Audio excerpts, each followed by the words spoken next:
wild card weekend has ended for the Buffalo Bills in epic fashion. I mean, epic fashion. Bills organization, Josh Allen, fans of Josh Allen and the Buffalo Bills are ecstatic. And they should be. This was a very rare event that we've seen this kind of blowout and absolute dominance. So today's podcast is going to break down that game.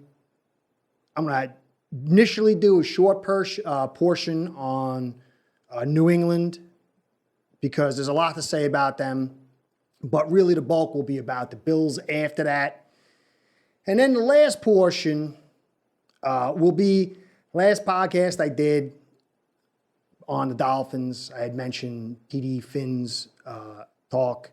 And some people were totally like, yay. Other people were like, wow, I can't believe you mentioned this guy. What is going on? I thought I was kind of clear when I mentioned it, but I probably wasn't. So I'm going to, at the end of this podcast, I'm going to do a retake because I've been typing in a lot of these things. And it's not as effective, and I don't transmit what I really mean through the typing, and it's also a lot of work. So it's easier just to do this. If you're interested, it'll be back there, and I'm going to take that clip and put it in my next one. I don't like to re-record personal stuff. I don't like to re-record personal stories and, explaining myself back to back. It seems canned and fake, and that's not what I try to do here. So we're going to enter with the Patriots, small portion, deal with their side of the ball and their future. And then the Bills, big portion at the end, my little conversation for those who watch the channel. And again, that clip will be also the next one. I'll explain it next time. So it's very, very, very easy for Bills fans right now, and not so much for Pats fans. And I think clearly the Bills have a long way to go. They have a lot of questions still to answer, but they've answered some big questions with big exclamation marks. And I'm going to dig into that next. But on the flip side, Patriots fans, it's very easy to be down about your team, about your future and situation, how things went, and all that. It's understandable. But I'm not a fan of either team.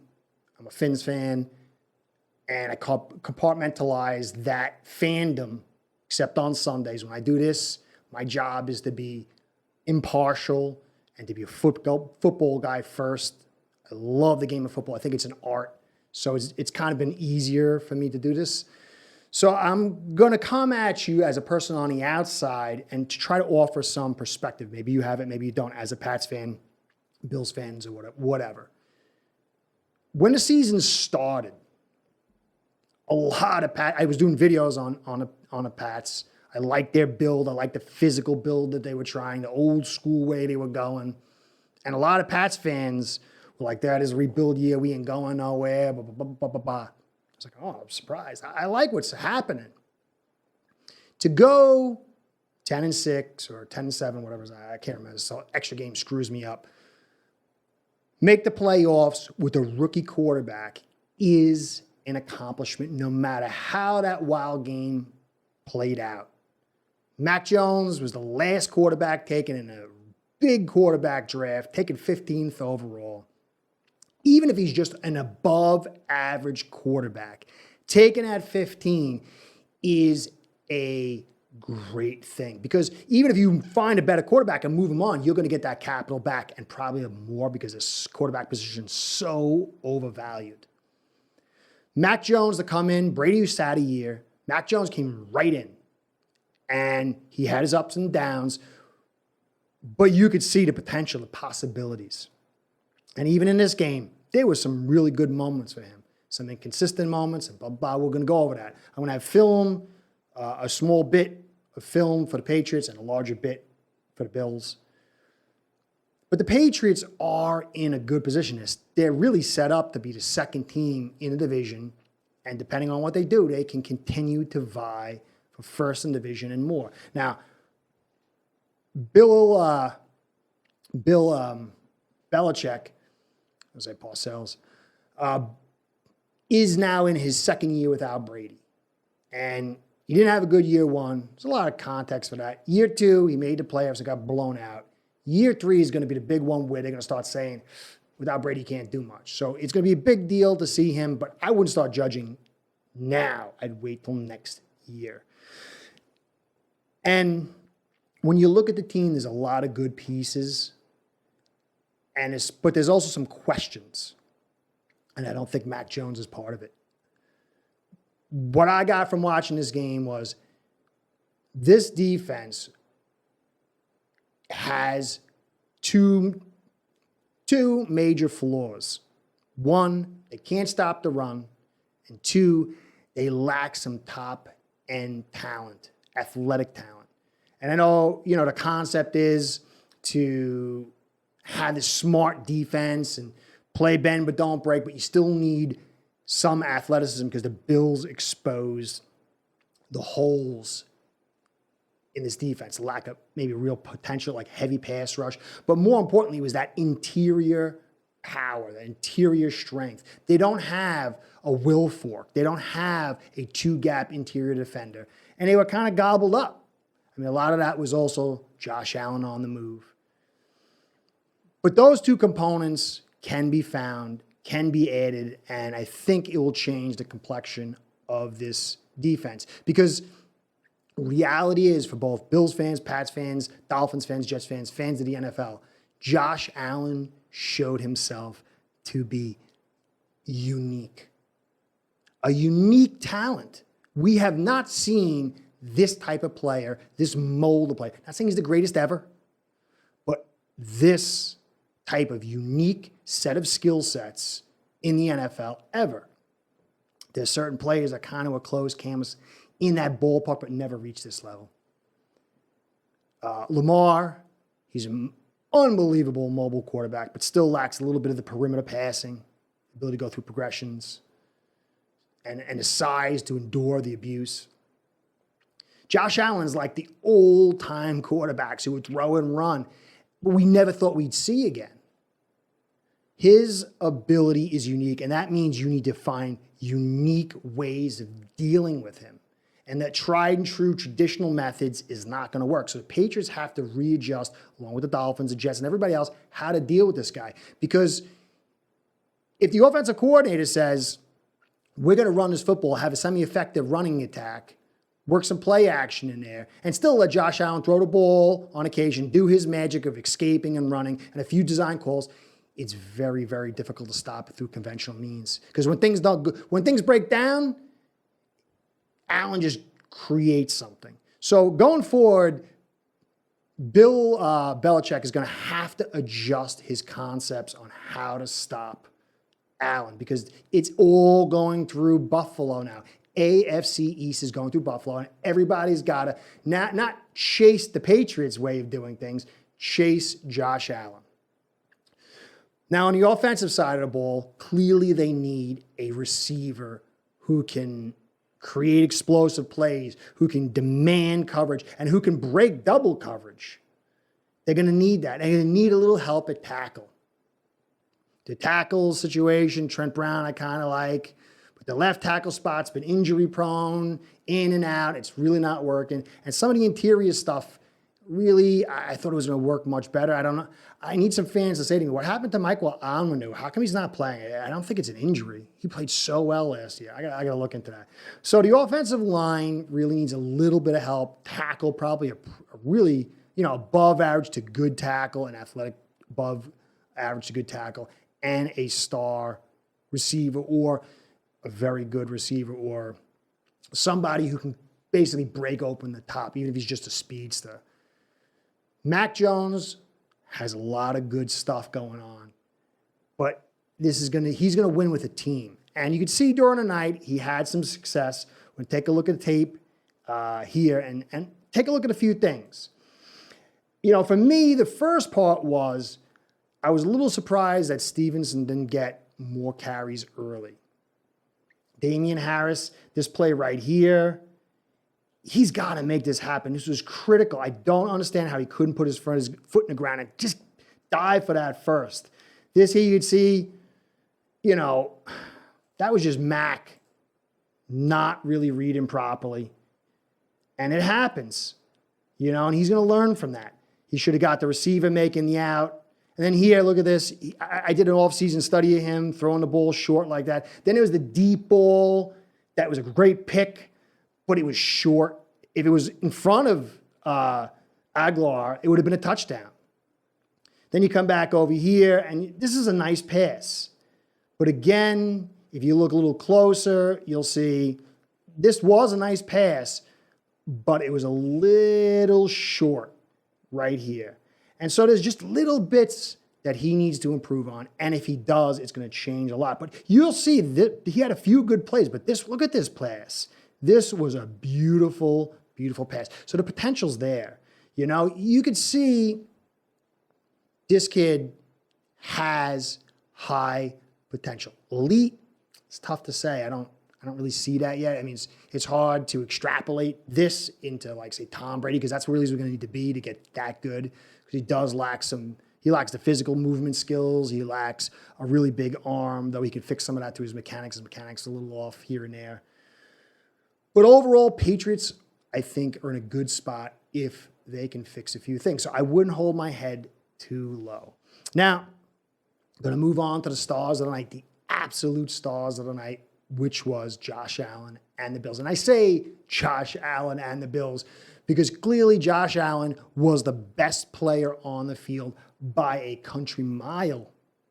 And it was all the talk, you know, I like Josh Allen as a person, you know, but I really didn't watch many Bills games before I started doing this thing, other than when he played the Finns. So I really didn't understand the kid, you know, as far as on the field. Did a podcast, a video, whatever you want to call this thing, I don't even know, about Josh Allen. When are we going to get generational talk about Josh Allen? And I did that because I started looking over his stats. I'm like, man, this guy had an amazing season. Like, whoa.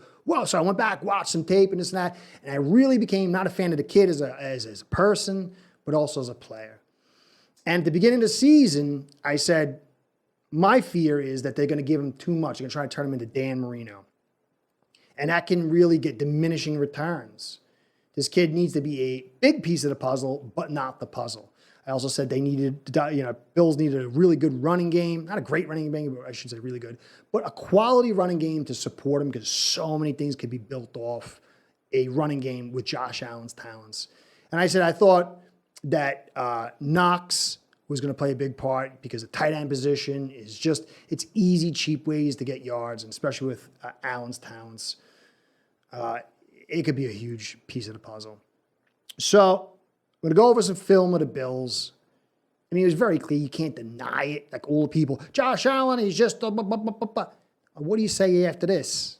I mean, what do you say if you're saying this kid is other than, wow, man, this kid's really good. He might be able to get in the conversation of generational talk.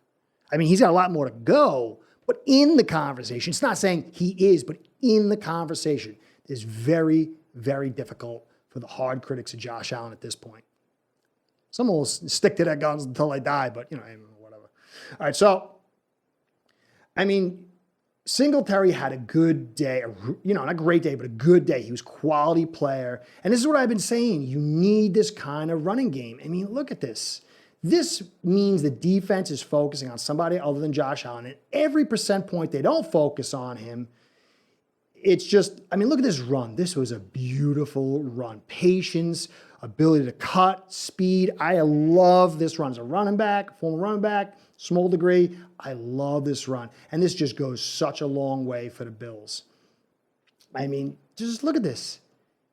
You give this guy touches. He had 5.1 on the night. You know how much that helps Allen? And then when you add in this, what a nice play. I forgot the kid's name, man. I remember he got benched, and then he got brought back. And McDermott got a lot of heat, but look at that speed. That was a crazy speed. And this is nuts. He just totally roasted Judon on this one. Totally roasted him. But that's just one tool in his movement skills tool shed. The interior run like this is nobody I've seen ever do this like this to this degree. That is brutal. Inside, out, and to the edges. I still think that he needs to tame this during the regular season because eventually he's going to get that bad hit, but unbelievable. Look at this. Watch. Even the strength to break the DT. I mean, he's got every single tool in the toolkit. And watch this. They just made this cornerback look like a joke. And this guy's an agility player, and he just broke him down, dude. He broke him down. And then you add on top of that this kind of stuff. Off-platform throws. Look where he puts that ball. I mean, how do you not be astounded? I was laughing. When I was watching this. This was just mind-blowing talent. Is he perfect? No. Has he proven he's the greatest? But look at that. This was like, what is this? It's first and 20. First and 20. Look at him. Yeah, and just imagine if he didn't get this kind of interior pressure, because he's thrown off platform. He's cutting his motion short, and look what he's doing with it. Just imagine if that was a clean pocket, he could drive. I mean, this is nuts. This is a nice catch by this kid. Gabriel Davis, what a nice catch. Watch this. And, he's got the pieces. He had nice pieces working around him, support him. But then here you go. This one was crazy. Look at this. This is so unconventional. This is a backbreaker to a defense. It's so frustrating to have stuff like this happen. Great catch by Knox. But what do you do with that? Again, look at him rolling out and just casually, half-cock, chucks it. Bang. I mean, this is extraordinary talent. I mean, his arm talent's obviously there. And he was able to be a big piece of the puzzle. And I did studies on the Bills where when he gets into that like 75, 80% range of being the primary force to the offense, you guys lost every game, I think, except for one. I can't remember which game it was. Probably should have. But the rest of the games where you had blowouts and big victories, he was like around 65%-ish or less. Because the less he was a focus, the bigger plays he made. And tonight, you can look at him, man. I mean, look, 21 to 25 for 308 and 5 touchdowns. 6 for 66 on the ground with 11 average. That is just unbelievable efficiency and impact, high impact. You add Singletary 16. I said I was on Bill's Mafia Sports Talk last night, and I said the running game was critical. Critical. And this is, 81 yards by Singletary is not, took over the game. But at 5.1 a clip, and you saw some of those big plays, and the time of possession that was created through that was tremendous. McKenzie, that was the kid's name. I forgot. Speed guy, 3 for 29, 9.7. And then, like I said, Knox. You got all his perimeter stuff with Emmanuel and Davis and Diggs. And then you got Knox on the inside, 5 for 5, targeted 5 times, 5 catch, 89, 2 TDs. Just imagine if you were running play action with this guy and people were really biting heavy on that play action. And then you get the boot. Allen could use that speed and power to brutalize the edge on the corners, but then Knox is going to be free. I mean, even if you're not getting that fully just yet, you're seeing all the tools, all the capability to surround an excellent talent. And I just don't really think, I think they could play with anybody, and I think if the conditions are clear and good for throwing, and Brian Dable doesn't decide to go fun football and throw all the time, I don't see how they are out of any game. I think that any team they play in this league, they can win. And I think most teams they can beat. I would bet on them, barring I got to see what happens in the future and all this other stuff. That physical offense fuels a very good defense and then takes eyes off Josh Allen and accentuates somebody who is a freak to begin with. Bills dominated. I forgot what it was. They didn't have a punt or a fumble or whatever. They just kept scoring from the moment they got. It was ridiculous. Ridiculous what they did that night, last night. And I think they have the potential to do this all the time. Will they? No. Patriots, like I said, they got a rookie quarterback, got some issues. They were beat up too. But this Bills team sent a big message, and so did Josh Allen. And, you go look at the game itself, it wasn't like it was so far out. And this is for the Patriots fans. Penalties, 5-3. There were some hard penalties that cost the Patriots a little bit, but it wasn't like, totally determining the game. It was kind of close. Time of possession. They had a 28 to the Bills 31. Again, kind of close. Third down efficiency. Patriots had 50% third down efficiency. That's like a good day for a team. It's like a good day. Unfortunately, the Bills had 85. Sacks. This is where you kind of get into it. 3 for the Bills on the Patriots. None for the Patriots on the Bills. Turnovers, 2 by the Patriots. None for the Bills. Average yards per play. Even still, 5 yards per play for the Patriots is pretty good. I mean, it's like first downs every 2 plays. But 8.5 for the Bills. But the key stat, the most divergent stat that you can see is the rushing attack. Patriots are based around the rushing attack. They had 89 yards on the day. Stevenson, 8 for 27, 3.4. Harris, 9 for 30, 3.3. So they had their 89 yards with around 3.5 yards per carry. The Bills had 174 with Allen's 11-yard average, Singletary's 5-yard average, McKenzie's 9.7-yard average. The running game is the key. It is the key to this team.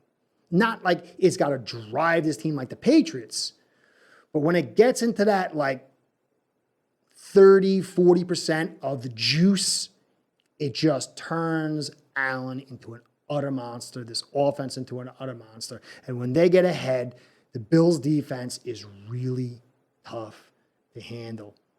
Mac Jones, he had a pretty good day. 24-38, 2-2. That 2 picks hurt. 68% roughly completion percentage, 232.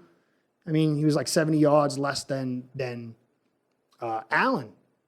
But the score was, 47-17 or something? So going forward, the Bills are going to win or lose based on their running attack. Not because they're going to win the games through this, but Allen's going to be at his best with a balanced or semi-balanced attack, I should say. A semi-balanced attack.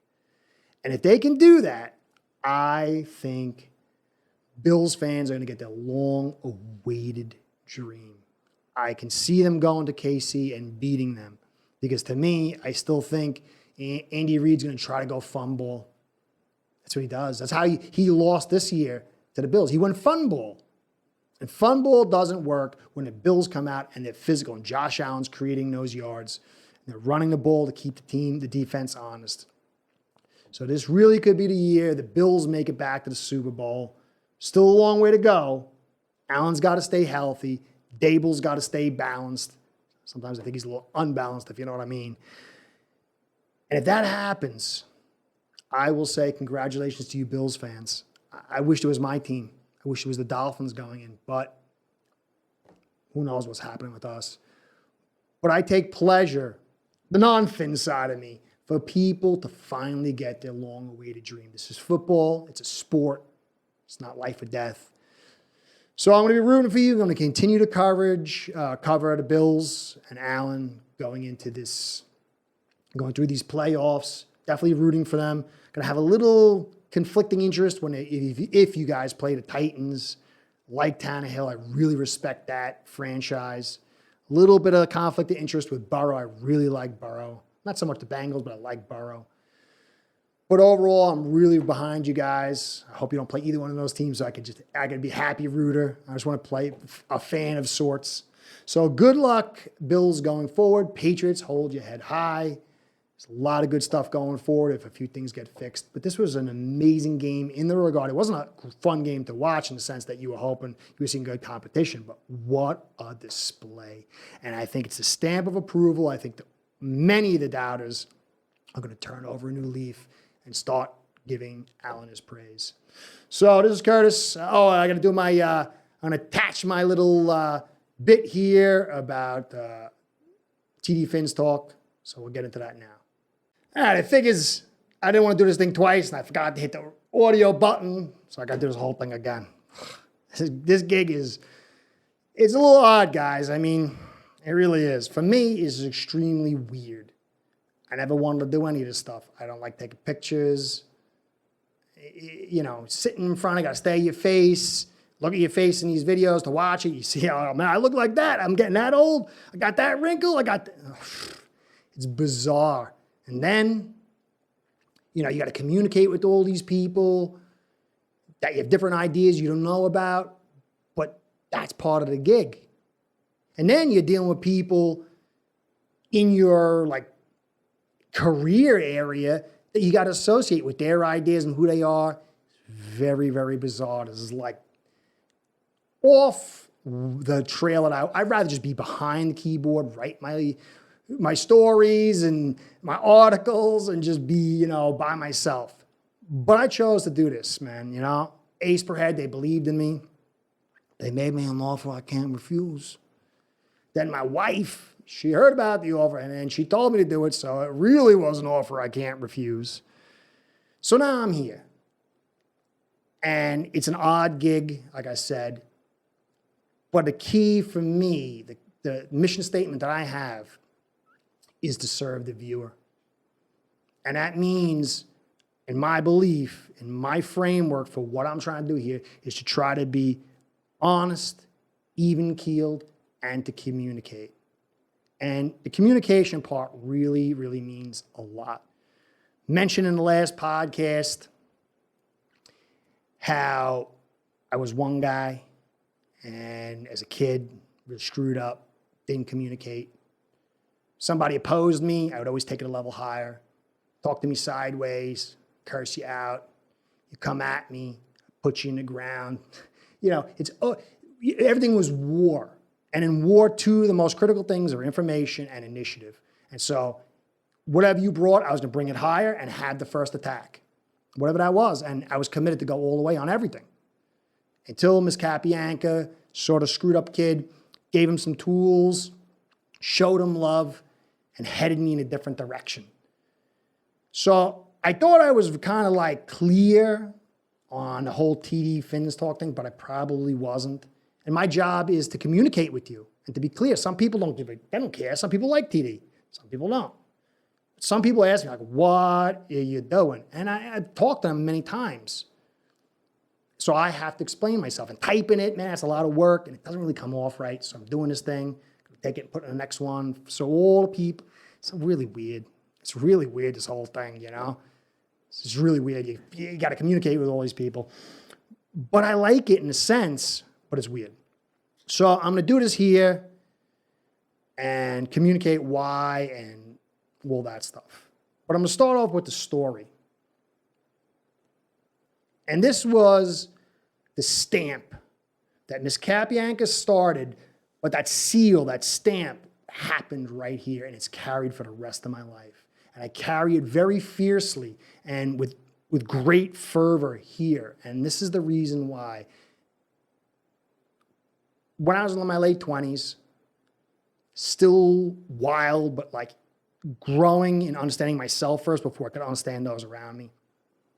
I had a friend. He says, dude, I'm working at blah, blah, blah. I can't remember the name of the bar. It was a prestigious bar, big bar, like a rich area of Long Island. It was St. Patty's Day weekend. They needed an extra bouncer. So he's like, you want to work? I said, yeah, I need the money, man. And he told me how much I was going to make that night. And I said, yeah, I really, really need the money. So show up, takes me downstairs to the owner. He got this weird basement thing and just 2 levels. Big place, man, real big place. So there's an Italian guy sitting at this desk. I mean, like quintessential skinny Italian guy with like the bug eyes, but like he had plugs in his hair with the comb over, and he's got the voice, like Italian voice. I know I might sound Italian, but I'm not, just the New York thing or whatever. But this guy was like hardcore Italian. He's got lines of Coke. I'm like, whoa. He's like, you're a little small, Can you handle yourself? I'm like, dude, yeah. I'm like, I was like only 180 at that point. I got much bigger, but I'm only 5'8". So I said, yeah, I fight all the time. Don't worry about it. I got it. So, all right. He's like, if it works out, you can have all 3 nights. We need somebody. Sounds good. I like it. So I left. it was me and 3 other guys. Another guy was a little shorter than me, but the guy was jacked. He wanted to fight everybody all the time. Dude, this guy was like crazy. Nice guy, super nice guy, but totally crazy. Wanted to fight everybody. There was like 2 other guys there, like the dinosaurs. One dinosaur, I don't remember much about him. The other dinosaur, though, he was a nice guy, dude. Smart, but he kind of like, this was his way. He was like in his early 30s or something. So I don't think this is where he was going forever. We would talk and we hit it off. Nice guy.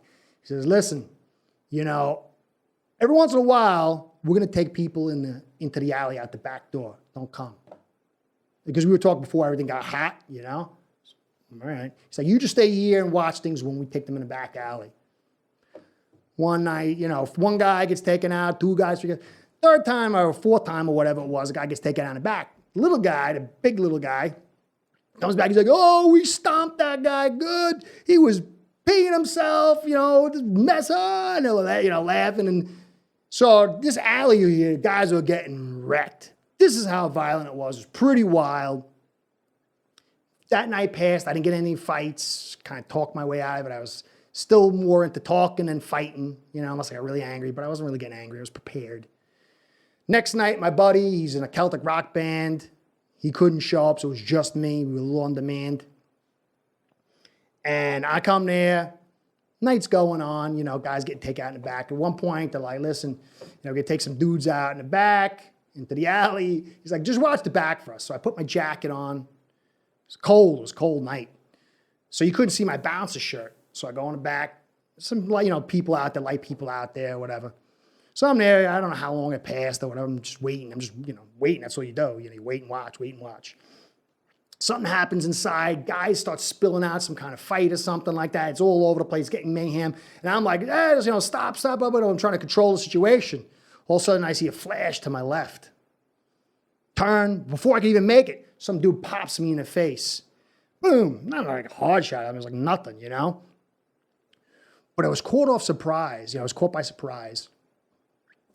And the anger just flooded. Anybody who has anger issues kind of understands, like it's like a switch. And for me, when I would get angry, everything that I would see would turn black around the edges, except for like the centers. It was like this shaky white light. So I turn on the guy, and I see somebody there who's like a little smaller than me, but like the death signal's on, dude. So I just like, I don't know, it was like I was out of control. Like it's like an out-of-body experience. So I just grabbed the guy by the face. And I'm like, well, my hand is on his face like one of those suckers from the Aliens movies, you know, those little things. And I see behind him, like not too far, a couple of feet, this step down to the basement. So it was like stone steps down to the basement. I'm like, this guy's going surfing. Like, I could feel it. So I'm driving him back, and I'm cocking back, ready to send this guy, you know, right down. I'm like, I don't know how to think about consequences or anything. And as I cock back, I just hear this voice in my head, man. And you know, you can say whatever you think it is. You can say it's this, that. You can say it's Zeus. You can say whatever you want. Intuition. I know what it was, but it could be anything, whatever. It says, don't do it. And it's all happening so fast, but it happens fast and it happens slow. So I grab this guy and throw him against, instead of going down surfing, slam him against the fence and I throw him to the floor. I don't know how I had this guy by the face like that. I mean, it was just rage like you couldn't believe. And I looked down on him and like he must have saw like some maniac because I saw his eyes go wide and he just got out of there. Like, you know, I didn't continue, you know? So I walk back into the bar. I'm not paying attention to my job. I think there's some fights going on. I was like totally furious, like no thought. Walk in there, see the boss. The boss like, what happened? You know, he's like, yo, you got hit in the face, man. What happened? This situation going on, da, da, da. He's like, you know, kind of berating me. He's like, maybe you need to go home. I'm like, no, I'm fine. He's like, that's no big deal. I'm like, lots of fights. This guy's just like nothing. You know what I mean?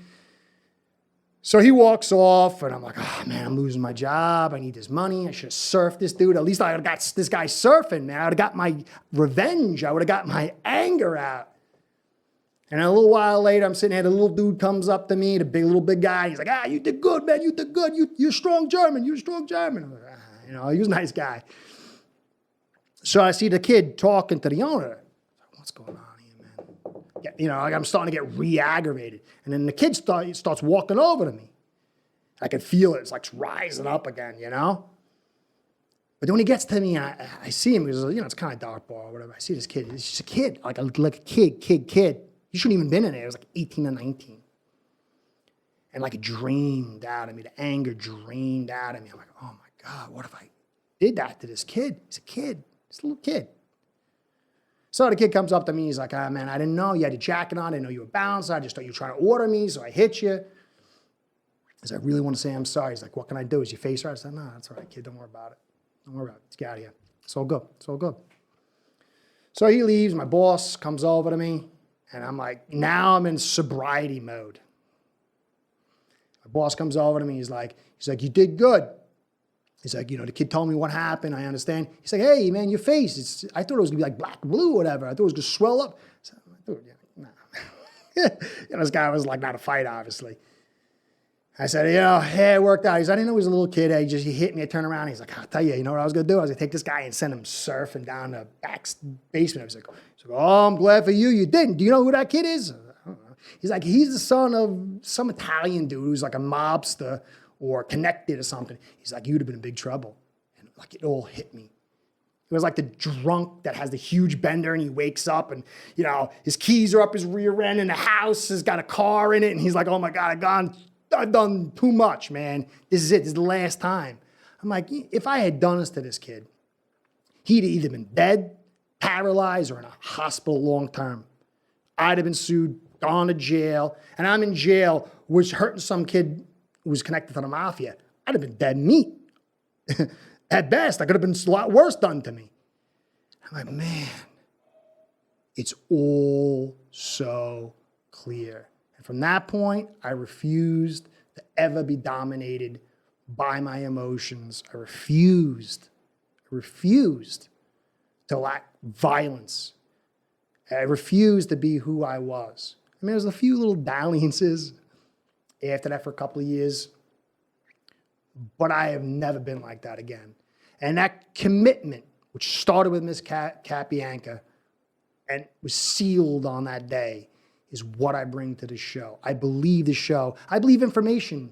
I believe that relationships are all about communication. And whether you know me or I'm never going to meet you, whatever, we have a relationship. You're listening to me. You want to know, is this guy lying to me? What's this guy's deal?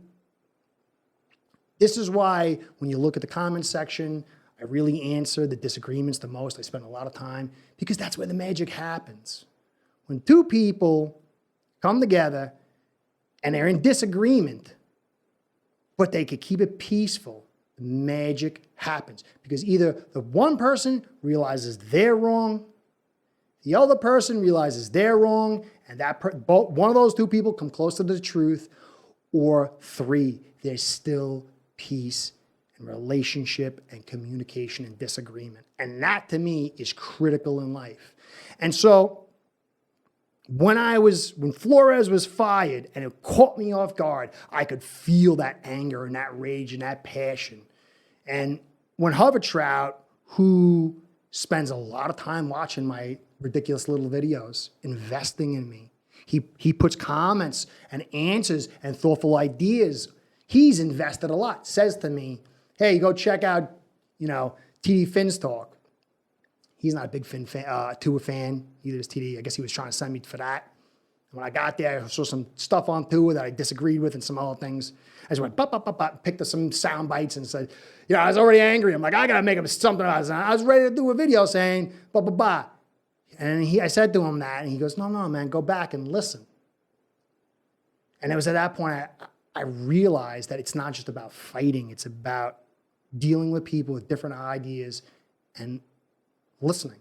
So I went back, I listened to most of his podcast, a little zipping through, And there was a lot of disagreement there, but there was a lot of agreement, and I learned some stuff.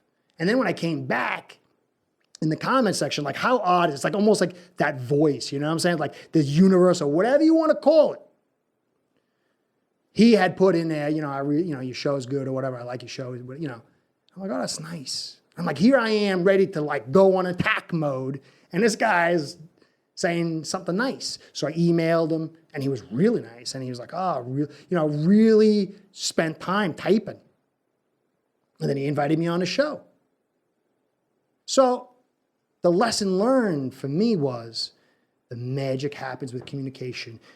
When you disagree with somebody, that you listen, that you communicate, that you don't get angry and you don't prejudge. Now, Tobin did that thing on Gailey, but then he came back and had an amazing, a really journalistic take on Flores. And that's the weirdness of this job, guys. We talk, and everybody's paying attention and writing it down. And I say dumb stuff. All these guys, every single one of them, Dudley Do Wrong, Big O, they all say dumb stuff. I mean, stuff that I think's dumb, and then there's stuff that I think is really dumb. I mean, that is actually dumb, wrong. They say good things. They say funny things. But anybody, any one of you who would do this would have that same slice of good things, bad things, funny things, stupid things. It's not an easy gig in that sense. But I have decided to do this. I've decided to be a communicator. And so that's why I brought up, it could have been somebody had said go to Dudley Do Wrong. I heard some of his takes, and it was opposition. It could have been any one of these guys. But it happened to be TD, and he happened to be, he contacted me and this and that. So this is what I'm about here. I'm not about being a guru. I will be wrong. I'll have bad takes. I try to use a lot of evidence. I try to use a lot of film. I try to use a lot of information to show you that, hey, man, I want to impart to you that stuff more than my personal opinion. My personal opinion is the cherry on top. But I'm going to be wrong. And I'm going to be friendly to everybody unless you come at me with disrespect. I go on one of these shows and somebody disrespects me, then I'm going to come at him equal, not the old way, you know what I'm saying? But I'm going to stand my ground, But until that point, it's about making magic happen with communication, trying to reach the truth, and trying to have peace. So this is what it's all about here. Information, communication, respect. That's what I'm trying to do. Anyway, I wanted to let you know this because you guys invest. I mean, you watch these things, some of you, and it's a lot of time, man. It's a lot of time to invest in me and the show. I respect that. It means something to me. And this is why I answer the comments out of respect, out of gratitude, a desire for communication. So this is Curtis saying thank you for staying to the end. Please like, comment, subscribe. Comments, they do mean the most to me. Goes back to Miss Cat Bianca, communication. Subscribes and likes help us the Google overlords. Google overlords are powerful. Got to pay homage to them. Keep this job going, So thank you. This is Curtis saying be well. Catch you next time and see you soon. Start building your own online sportsbook today by getting signed up with aceperhead.com service that'll allow you to book action on sports from all around the world.